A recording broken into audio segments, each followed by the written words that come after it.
Gloire au Seigneur. Alléluia. La joie du Seigneur, c'est notre force. Est-ce que quelqu'un est dans la joie? Jésus est Seigneur. Jésus est le roi. Jésus est Seigneur. Il est le roi de gloire. Et il règne. Jésus règne. Amen. Jésus règne.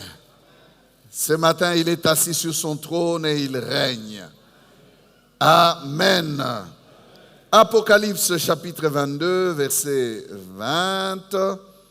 Nous allons proclamer notre texte de l'année. Celui qui atteste ces choses dit, oui, je viens bientôt. Amen. Viens, Seigneur Jésus. Amen. Hébreux chapitre 12. Non. Hébreux chapitre 12, 1 à 2. Nous donc aussi, puisque nous sommes environnés d'une si grande nuée de témoins, rejetons tout fardeau et les péchés qui nous enveloppent si facilement et courons avec persévérance dans la carrière qui nous est ouverte, ayant les regards sur Jésus, le chef et le consommateur de la foi, qui, en vue de la joie qui lui était réservée, a souffert la croix, méprisé l'ignominie et s'est assis à la droite du trône de Dieu. Amen. Bon appétit. Merci. Nous retrouvons notre grand thème, oui, je viens bientôt. 8. Et nous disons pour sous-thème, ce que fait Jésus au ciel. Amen. Un grand rappel, puisque ça fait 2 semaines qu'on n'a pas eu. Oui, je viens bientôt. Nous bénissons le Seigneur pour tous les messages que nous avons eus les 2 dimanches passés qui nous ont fait du bien. Là, nous revenons au oui, je viens bientôt, ce que fait Jésus au ciel, donc 8. Grand rappel, comme je disais, qu'est-ce que Jésus fait au ciel? Premièrement, Jésus est monté, présenté au Père le sacrifice parfait de son sang. Nous disons que sans cette activité première et principale, primordiale, le reste n'avait pas à se faire.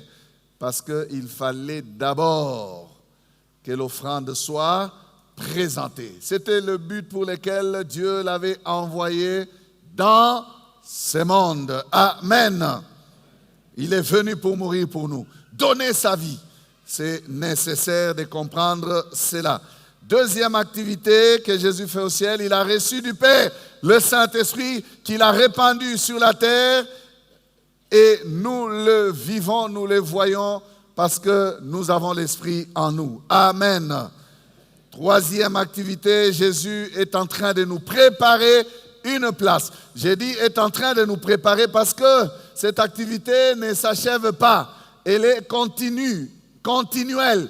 Elle ne s'achèvera que lorsqu'il reviendra nous prendre. Il dit, si je vous prépare la place et que je finis, je reviendrai vous prendre afin que là où je suis, vous y soyez aussi.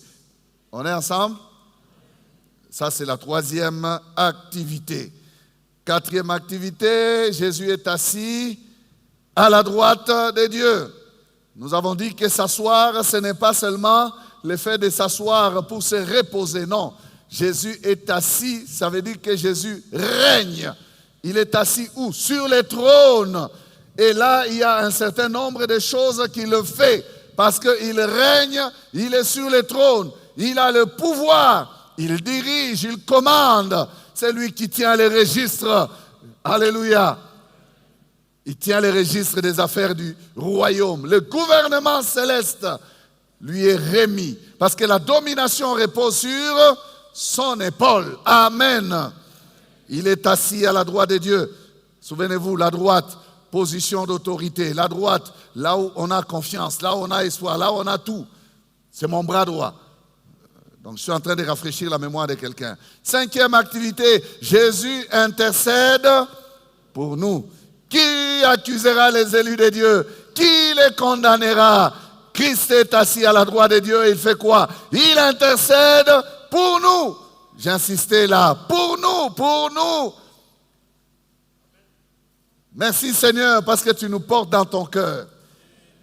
Amen. Ce n'est pas parce qu'il est au ciel qu'il nous a oubliés. Il est avec nous. Amen. 6e, Jésus est digne. Hébreux 3, 1 à 3. Ça, on lit pourquoi? Parce que c'est là-dedans qu'on est encore. On est encore là. Jésus est digne. C'est pourquoi, frères saints, qui avaient part à la vocation céleste, considérez l'apôtre et le souverain sacrificateur de la foi que nous professons. Jésus qui a été fidèle à celui qui l'a établi, comme le fut Moïse dans toute sa maison, car il a été jugé digne d'une gloire d'autant supérieure à celle de Moïse, que celui qui a construit une maison a plus d'honneur que la maison même. Amen. Jésus est digne. Dans cette dignité-là, c'est là où nous sommes, comme je disais, nous avons commencé à décortiquer les choses qui font qu'il soit digne. Il a été trouvé fidèle, il est jugé digne. Non pas comme Moïse, parce que lui, c'est lui le propriétaire de la maison. Le fils demeure toujours dans la maison, alors que l'esclave n'y demeure pas toujours. Jésus est le propriétaire. Et je parle de votre grand frère. Je parle de votre Seigneur. Je parle de celui qui vous a sauvé. Est-ce que vous pouvez donner un bon amen? Jésus, je parle de Jésus. Je parle de Jésus. Amen. Je vous rappelle, quand vous entendez ce nom de Jésus, ça doit faire bouger votre cœur. Ça doit ouvrir la bouche de quelqu'un. Parce que premier élément justement dans ce qui fait que Jésus soit digne, il a reçu le nom, n'est-ce pas? En son nom, tout genou doit fléchir et toute langue doit confesser que Jésus est Seigneur. S'il est digne, il mérite notre respect. Si Jésus est digne, il mérite notre respect, notre dévotion, notre soumission, notre obéissance. Amen.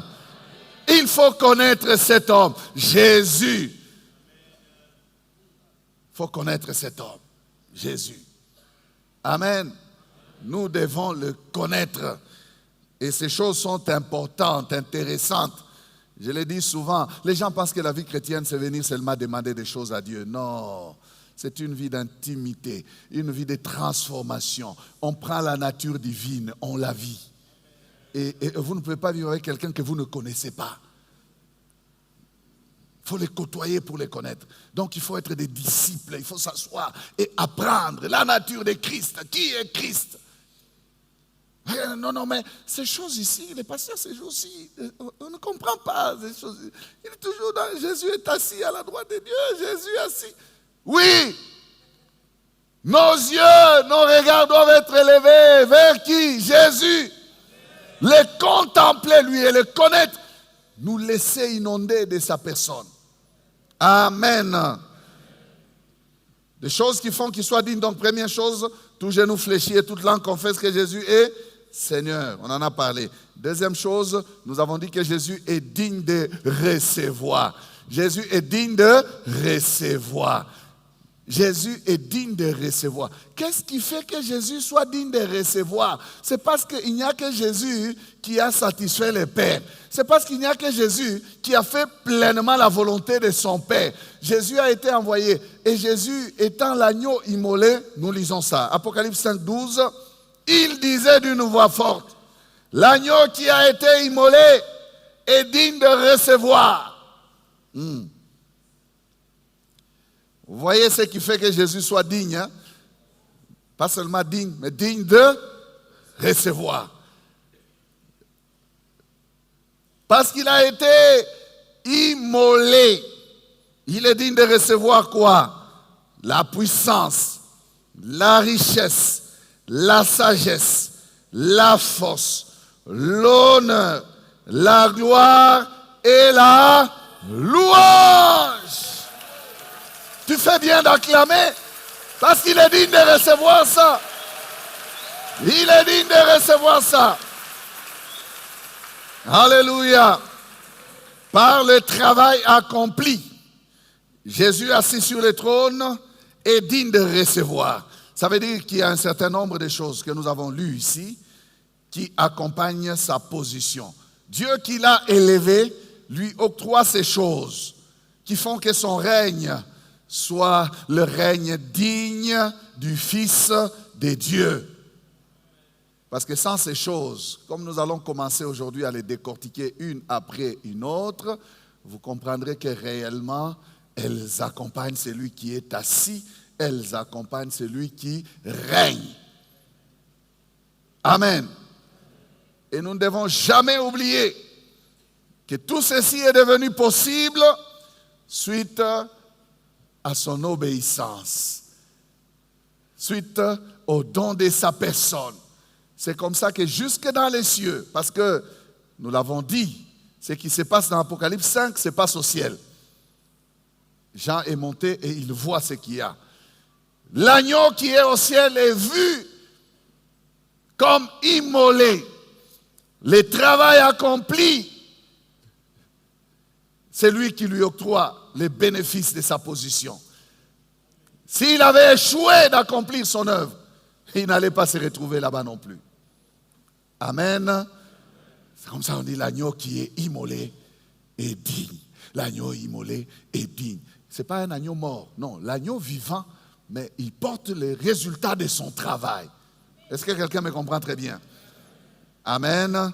Alors avançons. La première de ces choses qu'on a citées, c'est la puissance. Le langage humain est compliqué. Ce ne sont pas des choses, mais je dois les appeler comme ça, la première de ces choses. Hein? Vous comprenez? Ce ne sont pas des choses. Ce n'est pas comme cette histoire ici. Jésus a ressuscité. Non, non. C'est plus que des choses. Mais ce sont des éléments qu'il a reçus et qui font qu'il puisse régner complètement, pas partiellement, non, totalement. Alléluia. La puissance est citée en premier sur cette liste de 7 choses, cet élément que l'agneau est digne de recevoir. Il les reçoit de son Père qui en est le détenteur. Le Père est le détenteur de toutes choses. Et le Père a jugé le Fils digne de partager tout ce qui est à lui. Parce que et le Père et le Fils sont comment? Un. Donc quand vous voyez ces choses que nous avons dit, des attributs, et c'est divin, c'est des choses qu'il n'y a que le Dieu tout-puissant, le Dieu grand, qui peut les posséder. Mais regardez là où Jésus est Dieu, Jésus accède à cela. Il accède à cela parce qu'il est Dieu. Amen. Il est digne de recevoir des choses dues à la divinité. Première chose, la puissance. Dis à ton voisin, la puissance. Il reçoit la puissance car elle est la source de tout pouvoir. La puissance est la source de tout règne. La puissance est la source, bien-aimée, de toute direction ou de tout gouvernement. Un règne sans puissance ne peut durer. Un règne sans puissance ne peut rien accomplir. Il n'aura qu'à présenter des excuses. Nous ne pouvons pas vous donner ce que vous demandez parce que nous n'en avons pas les moyens. Et mais pourquoi vous régnez? Un règne sans puissance ne peut durer. Un règne sans puissance ne peut s'exercer, ne peut rien accomplir. Il n'aura que des excuses à présenter. Jésus ne présente jamais des excuses. Alléluia. Il ne présente jamais des excuses. Pourquoi? Parce qu'il a reçu la puissance. Il est digne de recevoir la puissance. Les anges les reconnaissent. Les vieillards les reconnaissent. Ceux qui l'adorent les reconnaissent. Ça veut dire qu'ils ont expérimenté la capacité de cet homme-là. Il dit, tu es digne de recevoir la puissance. La puissance. Amen. Il est digne de recevoir la puissance. Un règne sans puissance ne peut rien. Il sera déstabilisé. Et il finira par disparaître sans laisser de traces.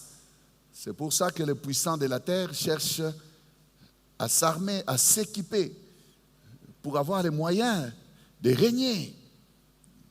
Si nous ne parlons pas à la manière des humains, nous ne comprenons pas les choses du ciel. Ok?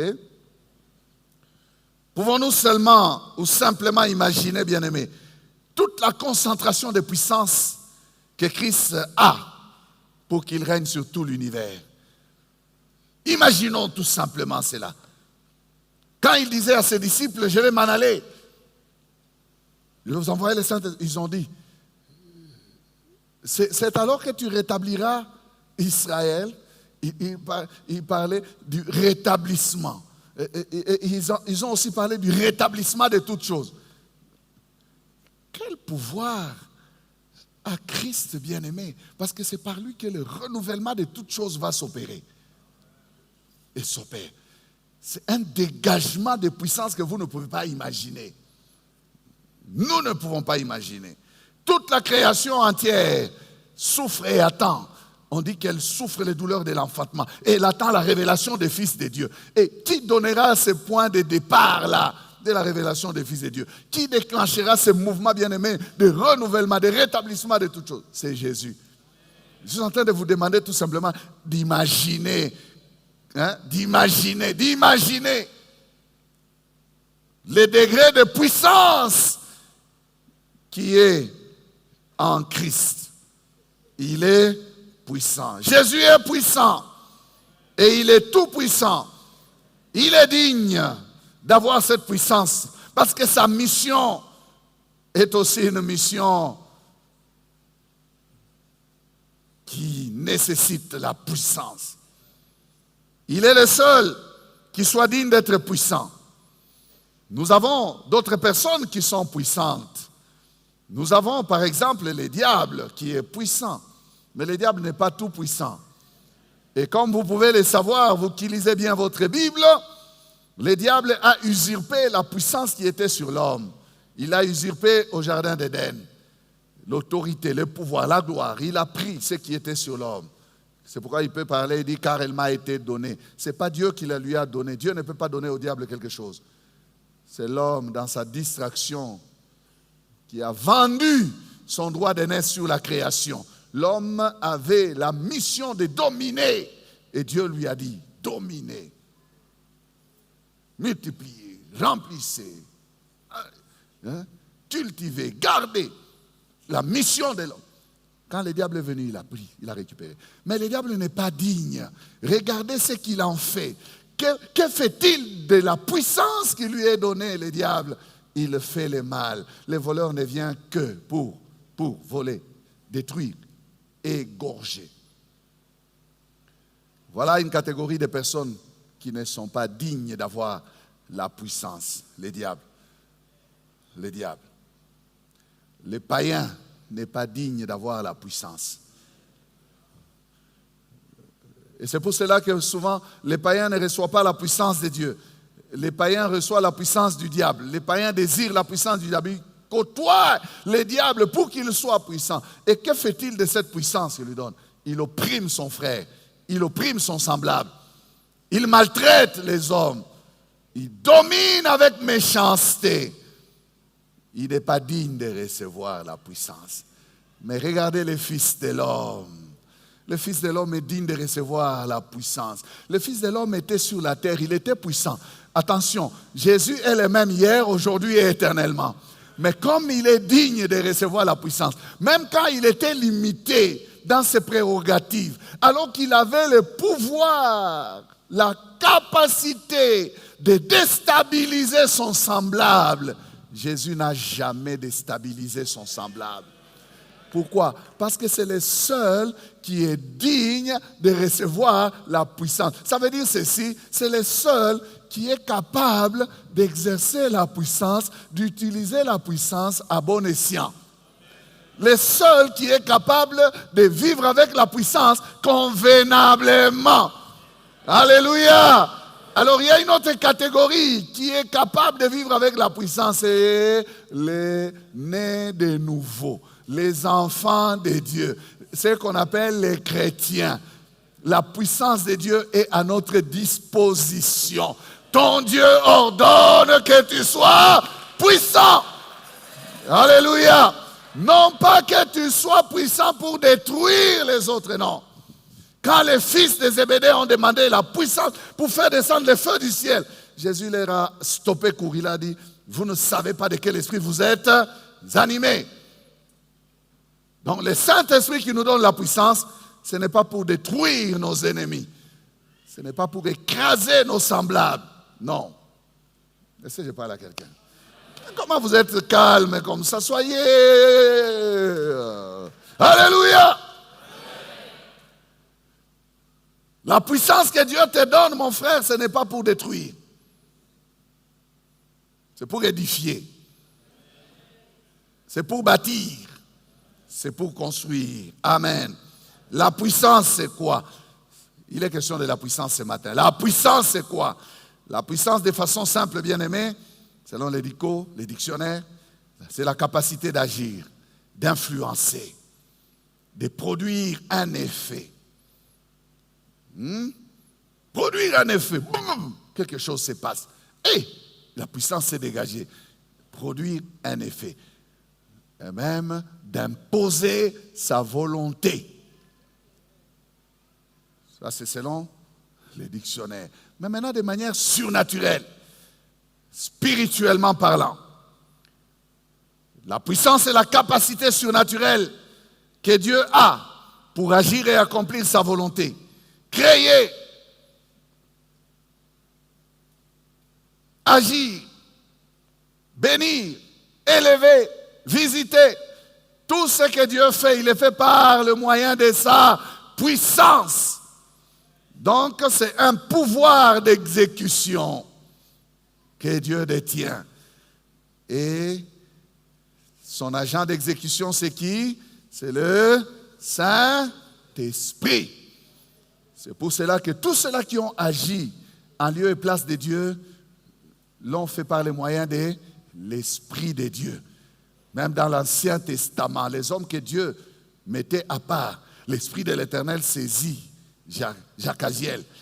Et il dit, l'Esprit de l'Éternel fut sur Samson. Et l'Esprit de l'Éternel se retira de Saül. Et il était sur Saül et David. L'Esprit. L'agent d'exécution de la puissance de Dieu. Est-ce que tu aimes l'Esprit? C'est lui qui te donnera la puissance. Il dit, mais vous recevrez une puissance, celle du Saint-Esprit, quand il viendra sur vous. C'est lui. Amen. Il n'y a pas longtemps, regardez comment les hommes cherchent la puissance.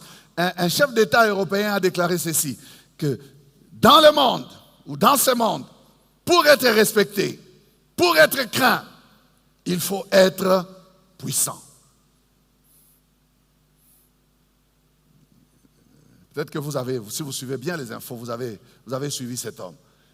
Et il faut être puissant. Regardez seulement notre monde, comment il évolue. Aujourd'hui, n'est-ce pas que nous dépendons tous d'un homme qui est puissant? Vous connaissez son nom, je ne ferai pas sa publicité. Et cette nation-là, qu'on est en train de bombarder, je ne citerai pas non plus son nom. Pourquoi on la bombarde? Parce qu'on veut lui empêcher d'être puissante. En détenant quoi? L'arme nucléaire. Qui détient l'arme nucléaire devient puissant. Parce qu'à n'importe quel moment, il peut envoyer et puis vous n'êtes plus. Puissance. Ce monde n'est qu'une affaire de puissance. Alors, chrétiens, je suis en train de vous parler de la puissance ce matin. Je vous dis aussi que le monde spirituel n'est qu'une affaire de puissance. Tu es là, tu es faible, tu es comme ça. Les démons vont se jouer de toi. Chaque nuit, ils viennent. Allez! Banane.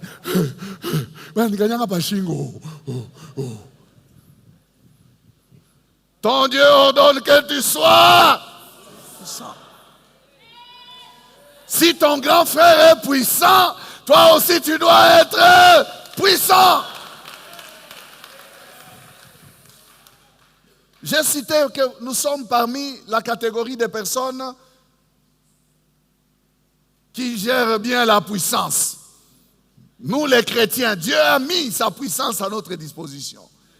Alléluia. Le temps me manquerait de vous donner des exemples des hommes comme de Paul.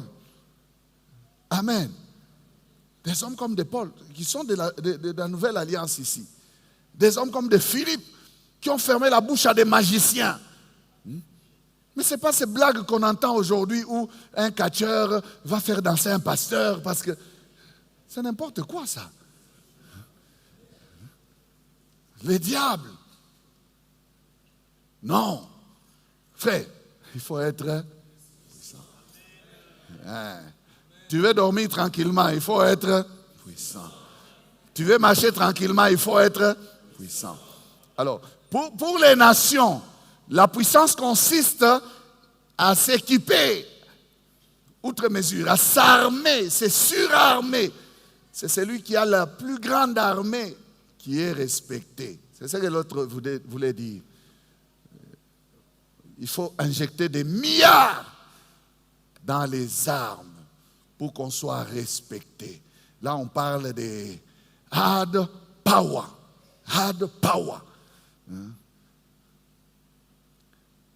Mais il y a aussi, toujours concernant les nations, ce qu'on appelle les soft power. L'influence qu'une nation peut avoir de par sa diplomatie, de par sa culture. Donc, il peut influencer sans armes. C'est aussi le pouvoir, la puissance, la capacité d'influencer les autres, entraîner les autres derrière soi. Amen. Mais ces choses, nous les vivons même dans nos familles, n'est-ce pas? Dites-moi, n'est-ce pas que c'est celui qui détient les moyens d'action dans nos familles qui est respecté? Hein? Est-ce que je parle à une famille ici? On ne respecte pas celui qui n'a pas les moyens d'action. Donc même quand il parle bien, on va regarder, oh mais oui, tu as parlé, puis après quoi? Fais. C'est celui qui fait que l'on va respecter. Celui qui fait, on va l'attendre. On va dire, Yaya komina nous tétose là. Dans ma Bible, Maché, Ebaluki, Mutobane Kozela, Yeyo. Ah, frère, dans le monde spirituel, hein, c'est comme ça aussi. Alléluia. Il faut être comme ça là. Hein? Je parle spirituellement parlant. C'est pour que quelqu'un comprenne. Hein? C'est celui qui a les moyens d'action, qui est craint, qui est respecté. Amen. Les fils d'Esceva voulaient essayer, mais les démons savaient qu'ils n'ont pas de moyens d'action. Ils ont utilisé le nom de Jésus, mais sans puissance. Nous connaissons qui est Jésus, nous savons qui est Paul, mais vous là, vous êtes qui? Présentez-nous vos identités. Ils ont été tabassés. Ton Dieu ordonne que tu sois puissant. Pas faible, mais puissant. Amen. L'univers entier, bien-aimé, tient par la puissance de Dieu. C'est lui le créateur. Toute la puissance de Dieu là est placée en Christ. Jésus est digne de recevoir la puissance. Jérémie 10, verset 12. Il a créé la terre par sa puissance. Il a fondé le monde par sa sagesse. Il a étendu les cieux par son intelligence. L'univers entier tient par sa puissance. L'agneau qui est assis sur le trône est digne de recevoir la puissance. Alors, voyons trois axes dans lesquels agisse sa puissance. Trois axes dans lesquels agit la puissance de Dieu. La puissance de Jésus se manifeste dans le salut. C'est pour ça que Dieu lui a donné le nom qui est au-dessus de tous les noms. Pour que par le nom de Jésus nous soyons sauvés. Vous avez Acte 4, verset 12, que vous pouvez noter et lire tranquillement à la maison. Il n'y a de salut en aucun autre nom. Toute la puissance salvatrice, bien aimé, ce n'est pas une petite puissance, non. Ce n'est pas pour sauver une personne, non. Sauver le monde entier. L'Afrique est sauvée par le nom de Jésus. L'Asie sauvée par le nom. L'Océanie sauvée par le nom de Jésus. L'Europe sauvée par le nom de Jésus. L'Amérique sauvée par le nom de Jésus. L'Antarctique, l'Arctique. On peut ajouter des terres inconnues. Bon, puisque les scientifiques disent qu'il y a une vie sur Mars, les Martiens, sauvés par le nom de Jésus. Parce qu'il n'y a de salut en aucun autre nom. Tout n'est qu'affaire de puissance, bien-aimés. Du reste, le salut est communiqué par l'évangile.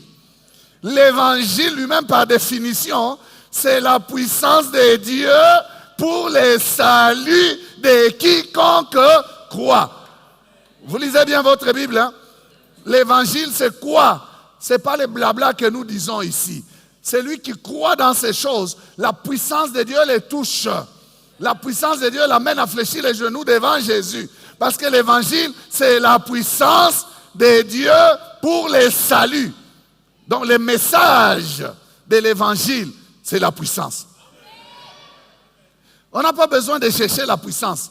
Elle est dans l'évangile. Amen. Papa, parle de l'évangile à ta maison. Maman, parle de l'évangile à ta maison. Montre l'évangile à tes enfants. C'est en lui qu'est la puissance pour leur salut. Parle aux voisins de l'évangile. Fais entrer l'évangile dans ta maison. Amen. Des fois, on se plaint. Oh, ces enfants ont un caractère compliqué. Mais tu n'arrives même pas à prier avec eux. Tu n'arrives même pas à leur parler de Jésus. Pour offrir les cadeaux, les jouets, les Nintendo et tout ça là, tu es le premier. Mais pour parler de Jésus, simplement d'amener même l'enfant à l'écodim. Amener même l'enfant à l'écodim ici. Tu ne sais pas amener l'enfant. Tu n'arrives pas. Hein, papa, tu ne fais pas bien. Tu n'exposes pas tes enfants à la puissance de Dieu. Amen. L'évangile chez vous produit des résultats. Faites entrer l'évangile chez vous, s'il vous plaît. Faisons entrer l'évangile dans nos maisons. Mettons l'évangile là où nous travaillons et nous verrons la puissance de Dieu à l'œuvre. Amen. La puissance de Dieu agit dans l'axe de guérison. La puissance de Christ se manifeste dans la guérison. Je reviens en arrière. Regardez. On revient en arrière d'abord. Dans les saluts, regardez. Quand le Seigneur te prend, c'est l'évangile qui est la puissance, n'est-ce pas? Il te sauve, il te transforme. Hein? Il te transforme. Parce qu'il y a la puissance dans l'évangile. Il n'y a que l'évangile qui peut faire à ce qu'une ancienne prostituée devienne une femme sage. Il n'y a que l'évangile qui fait ou qui peut faire à ce qu'un ancien voleur, bandit, brigand, fornicateur devienne prédicateur de l'évangile. Il n'y a que l'évangile qui a la puissance de transformer une vie de cette manière-là. La chicote, la prison, les privations. Parce qu'on a fait un bitubibaya, you don't eat. Non. Ça n'a pas la puissance de transformation. C'est l'évangile. Et quand Dieu te transforme comme ça, il met à ta disposition le Saint-Esprit, qui te donne aussi quoi? La puissance. Quand Dieu te transforme comme ça, il met aussi à ta disposition quoi? Les armes de Dieu. Il te dit quoi? Même quand tu vas être en difficulté, porte sur toi toutes les armes de Dieu afin de tenir ferme et de résister dans les mauvais jours. Bien-aimé, je suis en train de vous parler de la puissance. La vie chrétienne est une affaire de puissance. Puissance. Ce n'est pas la puissance pour donner des coups aux gens, non. Non. Invisible mais visible. avec effet immédiat. Amen. Alors, avançons. Cela agit dans la guérison. C'est par la puissance de Christ que les malades sont guéris. Nous devons croire que Jésus guérit encore. Nous n'avons pas raison, nous n'avons pas besoin d'abandonner, bien-aimés, la foi parce que nous sommes malades. Avant de courir vers le médecin, nous courons vers Jésus. Amen. Parce que sa puissance agit aussi dans la guérison. Jésus est puissant pour nous guérir. Il guérit des maladies dites incurables. Nous l'avons vu à l'œuvre. Et le temps me manquerait de vous rappeler, bien-aimés, des témoignages. Mais qu'est-ce que nous n'avons pas vécu? Oh, je n'oublierai pas cette scène que j'avais vue. Malade, un samedi vers 14 h, couché, couvert, en train de grelotter de froid parce que malade. Mais là, quand le sommeil m'emporte, je vois 9 blancs dont je tairai la nationalité de peur de faire leur publicité. Mais j'ai déjà parlé de ça. En train de me poursuivre. Je cours par là, je cours par ici. 9 messieurs. Des costauds tout blancs. Quand je m'échappe comme ça, bien aimé, une pierre tombe d'en haut, sans le secours d'aucune main. Elle tombe, elle écrase les 9 messieurs. Du coup, boum, elle les a écrasés. Je sursaute, je me réveille et je transpire. J'étais complètement guéri. La maladie partie. La fièvre est tombée. Les maux de tête, silence. La pierre, c'est Jésus, frère. La pierre, c'est Jésus. Il guérit encore, encore. Alléluia. Crois. Toi qui es malade, crois. Toi qui es faible, crois. Que Jésus est digne de recevoir la puissance. Il sait comment utiliser cette puissance. C'est pour te guérir, c'est pour te restaurer, c'est pour te rétablir dans ta santé. Ma fille avait à peine, je crois, 3 ans ou 4 ans, je ne me souviens plus bien. Toute petite là. Papa béni a mal, papa béni a mal. Oh, 2 jours, 3 jours, béni a mal. Ma fille là, elle parlait en s'appelant elle-même. Papa béni a mal, papa béni a soif, papa béni a faim. Béni a mal. On cherche des docteurs, on a cherché des docteurs. Ils ont dit occlusion intestinale. Puisque la douleur persistait. On va l'opérer. Hein? Non. Jésus a fait l'affaire. On ne l'a jamais opéré. Elle a été guérie. Amen. Il guérit encore. Et qu'est-ce qu'il dit? Par ses meurtrissures, nous sommes guéris. Vous êtes-vous déjà posé la question de savoir, mais comment est-ce que lui, il est ressuscité, mais nous sommes guéris? C'est déjà accompli. C'est la puissance de ses meurtrissures. Lorsqu'il a été blessé à la croix, il y a une telle concentration de puissance dans ses meurtrissures que les maladies du monde entier n'ont pas encore épuisé cette puissance-là. Parce que ce n'est pas qu'il guérit aujourd'hui, ça veut dire qu'il va monter, il va être blessé aujourd'hui, non.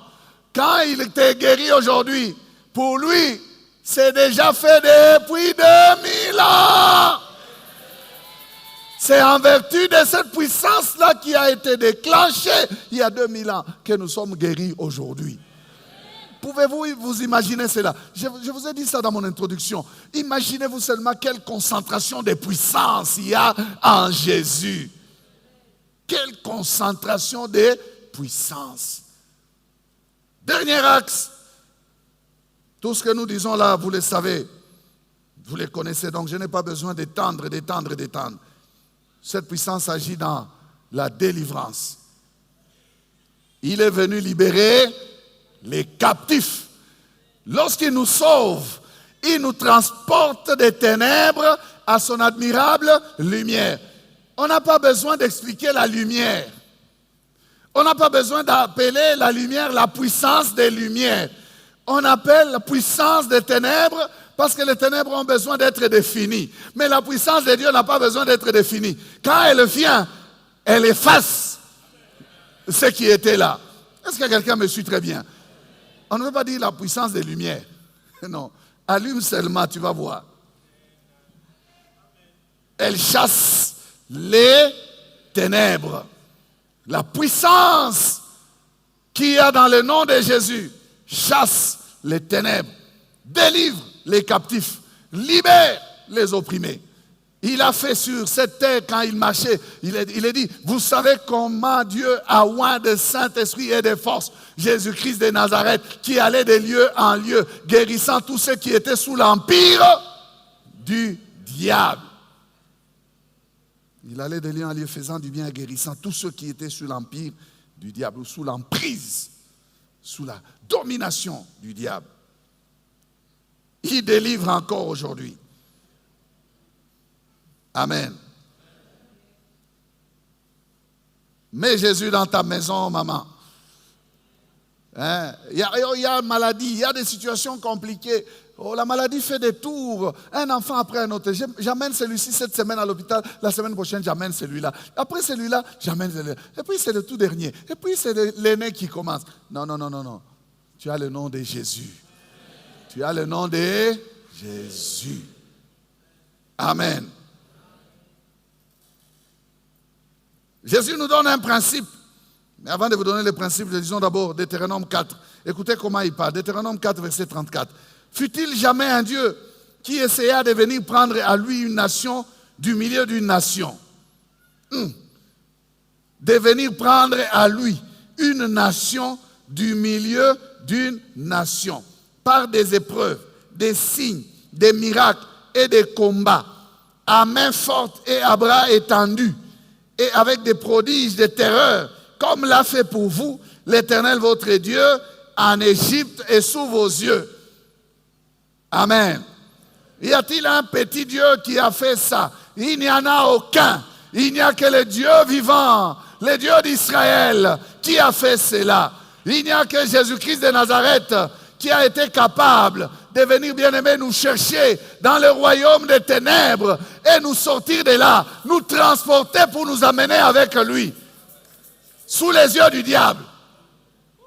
Alléluia. Voyez ce que peut faire la puissance. Un président peut aller dans un autre pays, prendre un autre président et l'amener dans son pays. C'est de ça que je parle. Mais maintenant, Jésus fait ça. Il entre dans le royaume du diable. Il prend les captifs du diable. Il les amène avec lui parce qu'il est puissant. Puissant. Pour ce monde, personne n'ose condamner. Pourquoi? Parce qu'il est puissant. Hein? Il va te mettre le droit de douane de...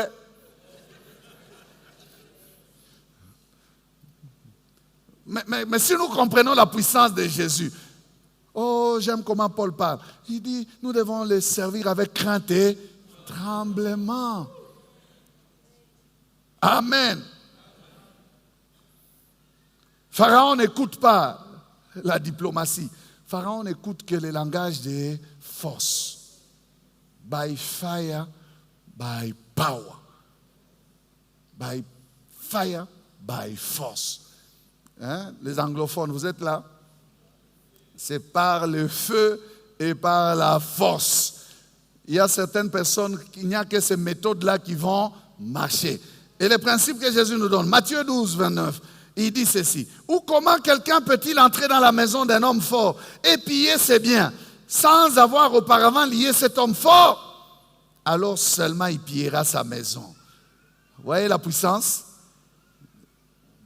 S'il y a un géant, vous ne pouvez pas agir dans la maison de ces géants-là sans avoir neutralisé les géants. Les géants, c'est le diable. Jésus est venu dans ce monde, là où lui régnait.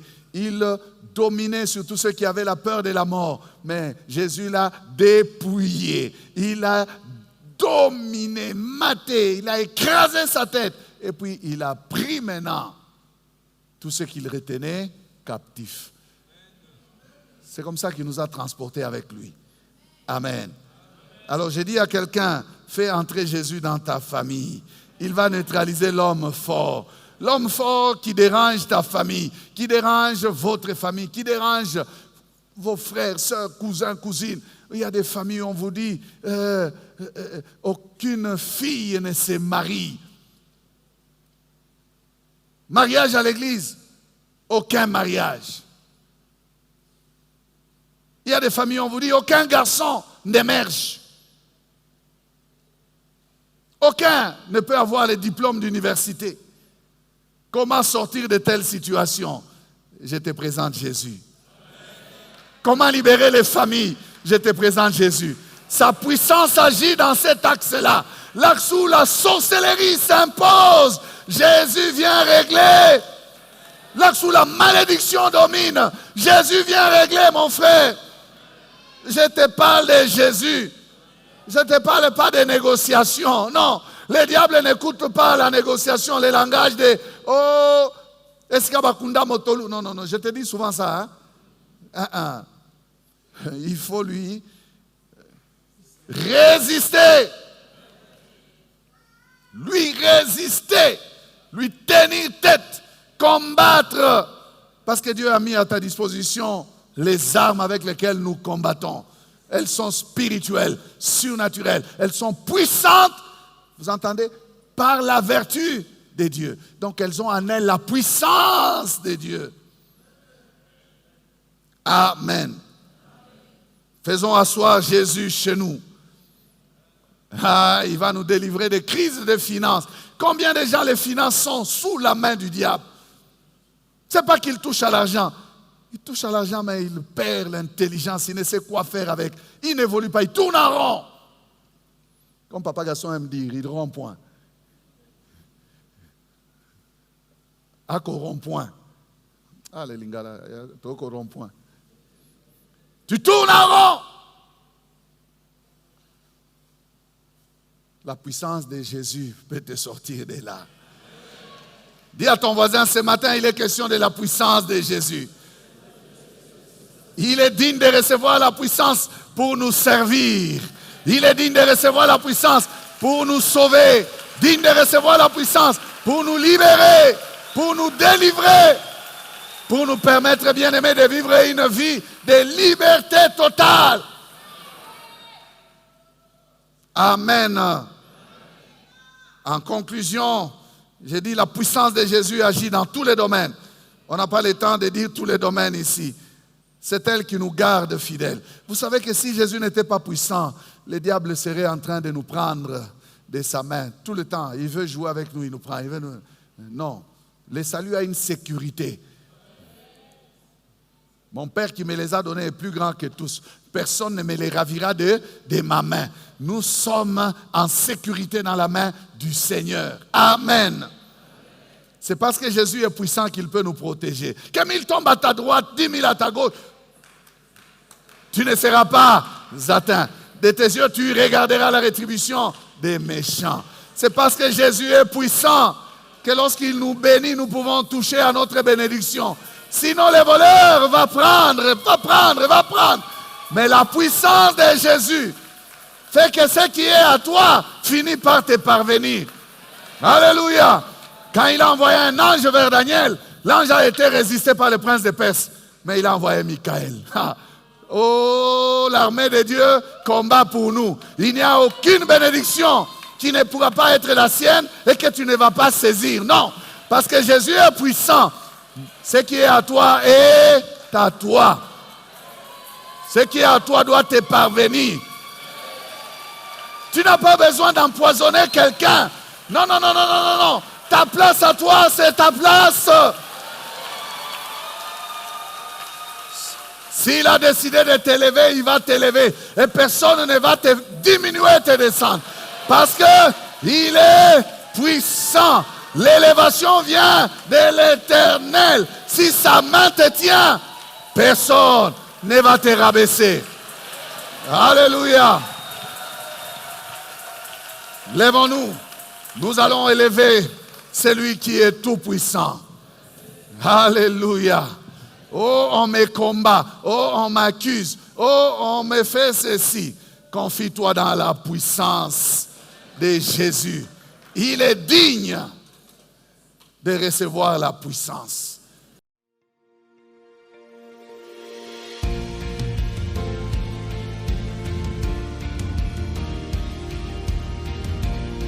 Shalom, fidèles auditeurs, fidèles téléspectateurs de la Parole Éternelle Radio-Télévision. Ce message que vous venez de suivre vous a touché et vous êtes décidé à donner votre cœur à Christ le Seigneur. Je suis là pour vous amener à le faire. Faites cette prière après moi. Répétez ces paroles que je vous prête et appropriez-vous ces paroles. Dites après moi, Seigneur Jésus, j'ai entendu ta parole, je t'ouvre mon cœur, je te donne ma vie. Pardonne mes péchés, lave-moi par ton sang, purifie mon cœur, mon corps, mon être tout entier, mon esprit. Merci Seigneur pour mon nom que tu inscris dans le livre de vie. Merci Seigneur pour le pardon de mes péchés. Merci Seigneur pour la nouveauté de vie. Je dis non au péché.